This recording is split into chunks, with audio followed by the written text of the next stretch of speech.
Hello, my name is Alban Maginness. I'm the Honorary Chair of the Iona Institute Northern Ireland. The Iona Institute is a sister organisation of Iona Ireland in Dublin. We are a think tank for Christian people, in particular Catholics, and we want to, as it were, tackle wide public policy areas. We want to stimulate debate in relation to ethics in the public space, and we want to try and bring about a greater recognition of religious values in our society. We've had a number of conferences here in Northern Ireland, fairly conventional organisations in terms of tackling issues such as education, life issues and so forth. But we've now come to the conclusion that we have to have a broader audience, and therefore this is the first in, we hope, a series of podcasts dealing with different issues, dealing with different personalities involved in the church, and dealing with public policy issues that arise in our society. So I'm delighted to be here, and it is indeed appropriate to be here in the Catholic Chaplaincy at Queen's. And I'm delighted that we have two guests here, Father Dominic McGrattan and Shannon Campbell, who is an assistant here in the chaplaincy in relation to engagement with students. So I hope that you enjoy this podcast, and I hope our interviewees also enjoy it. Father Dominic, you're the chaplain here at Queen's. Could you tell me a little bit about what you do at Queen's as a chaplain? Oh goodness, Alban. Where do I start and where do I end? Firstly, thank you for choosing us to be the subjects of your first podcast. I hope it's an auspicious start for what I'm sure will be a very successful series. I suppose our ministry has a number of concerns. One, of course, is the immediate pastoral concern that we would offer to any student, irrespective of faith. The transition from school to university, from home to university, is a challenging one, full of excitement and promise, of course, but one that brings certain challenges and anxieties to students, and they need to be supported to make that transition well. And whenever they face a crisis, we're there to offer, at the very least, a listening ear. And a preparedness to signpost them to all of the supports that the university offers them to help them, as I say, make that transition well, and to have a fruitful time during their degree studies. Secondly, for those students who are committed to faith, who are keen to learn more, who are seeking to live their faith in their studies, in their future professions, in their recreation and personal lives, we offer them space and opportunity to do that, to reflect on how they might do that. We're very keen here that students should consider themselves, today's students should consider themselves tomorrow's much needed agents of change, committed to things like the common good, public service, human dignity, climate change. So that's a major part of what we do as well.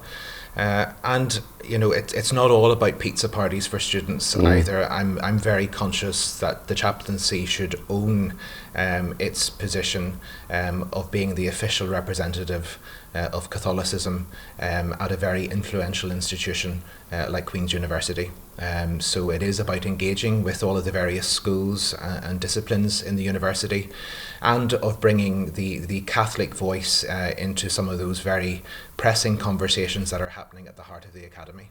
Can I stop you there and ask you, what sort of impact do you think that the Catholic chaplaincy has in the general body of the university? There are 25,000 students here. Not all of them, of course, are Catholic. And there are many students here who were Catholic but no longer profess that particular faith for various different reasons.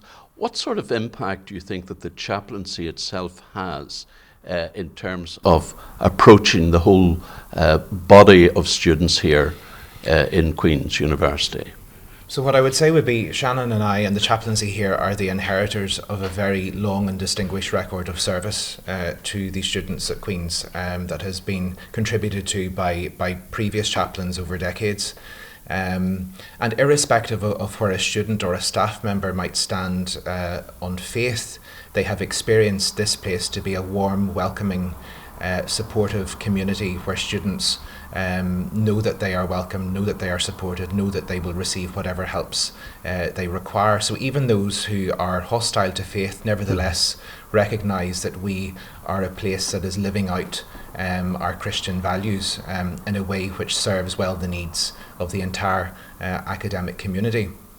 I also think too it's important at the higher level in terms of intellectual engagement that we have our place at the table and argue for the faith perspective in these critical conversations, the public conversation generally, in an intellectually defensible way, so that we might be taken seriously.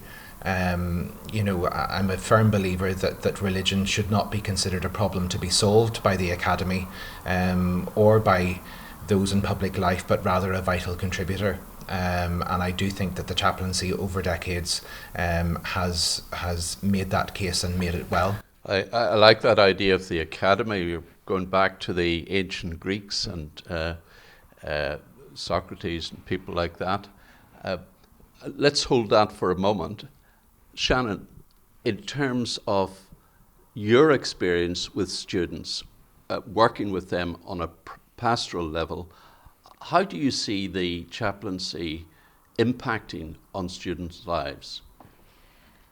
Well, something that we like to remind students, especially pupils that come here, Year 14 pupils for retreats, is that by virtue of going to a Catholic secondary school and by virtue of your baptism, you are part of the Catholic family. So no matter where you are on your faith journey, you can feel at home in the Catholic chaplaincy. You will be supported. But also importantly, we do like to ask students what it is they're looking for. I like to meet students one-on-one or in small groups and to find out what it is they're longing for and try and provide for that. They mightn't realise that is what we're doing a lot of the time, but it is, and we like to meet students' needs. Every student is so different, so it's not always easy, but that's something that we strive for, and I think more and more as time goes on we are being successful in. Thank you very much. And could I ask you, Dominic, in relation to this idea of the academy, there is a certain level of intolerance has developed in higher education throughout these islands. And I think it is a problem in terms of people of faith dealing with that intolerance. What have you encountered? What would you say specifically about the academy here? Is that a problem? Or is it just part and parcel of the overall way of living now?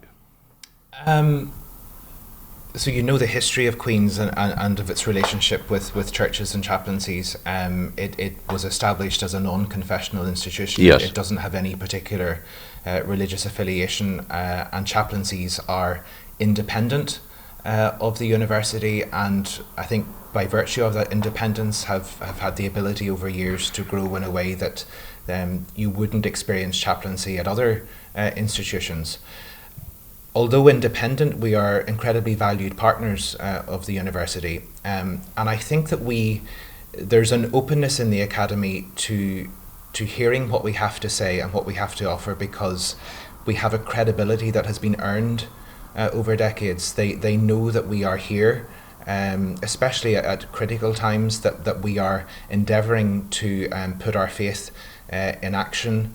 Our outreach, our charitable outreach, our support of students who have fallen on hard times, at times of crisis and bereavement and so on. Our chaplains are there and doing exactly what they should be. Therefore, I haven't encountered a resistance in the university to us contributing to those conversations, especially on the hot button topics of the day. I'll give you an example. Just a fortnight ago, for the season of creation, we gathered together students, staff, alumni for a conversation on care for the environment. And our keynote speaker was Professor John Barry, an expert environmental economist who is a self-professed atheist, but who is nevertheless incredibly open to Pope Francis's recent teaching in Laudato Si, and regards Catholics and people of faith to be essential conversation partners on an issue that is critical to humanity. So that's a recent and a very clear example of the ability of chaplaincy to reach out and to be a space where those kind of conversations that can happen across disciplines and with people of all faiths and none. Thank you very much for that. The chaplaincy has celebrated 50 years. This building itself that we're in, a very fine building, has celebrated 50 years, which is a remarkable achievement and one to be lauded.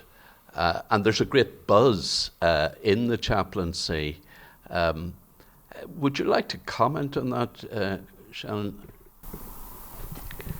Yeah, I think, for me, I was a student at St Mary's and came to the chaplaincy during my time as a student. And I have always had that experience of the chaplaincy being a place that is really fun to go to, that is always buzzing, and there is great life around it. But I didn't know about the chaplaincy until I was in my second year of university. So whenever I started working here, I wanted to sort of make sure that nobody else was only discovering the chaplaincy in their second year of university. So we have been working hard over the last few years to really get the word out there, to meet students out on campus, to share what we're doing, to, as I mentioned, invite students to let us know what it is that they're longing for and what we could do to help them. And so I would say the last year, especially post-COVID, has been a real success in the chaplaincy. Students know that it is a place that they can come to where their voice will be heard, where they can be met wherever they are on their faith journey. There will be opportunities for them. They can learn more about their faith. They can talk about their faith with like-minded people. So yeah, I think there's just a lot more confidence in the students. There's great energy here. It's very dynamic. It's very palpable.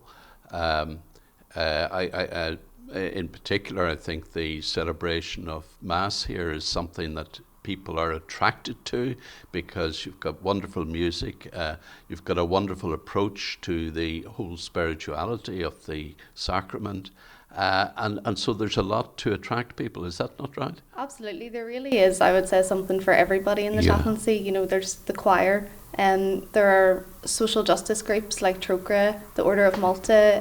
We run a lot of appeals, like the shoebox appeal at Christmas time. We raised £30,000. Students raised £30,000 for the Jesuit refugee service last time. Wonderful.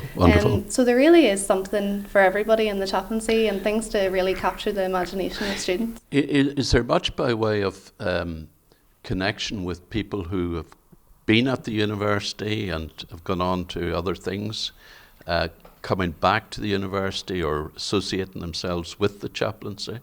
Well, that has been one of the areas that I've been looking at. I think it's important, as I say, that we invite students into intergenerational conversations, that they can benefit from the wisdom and the experience of those who have gone before them.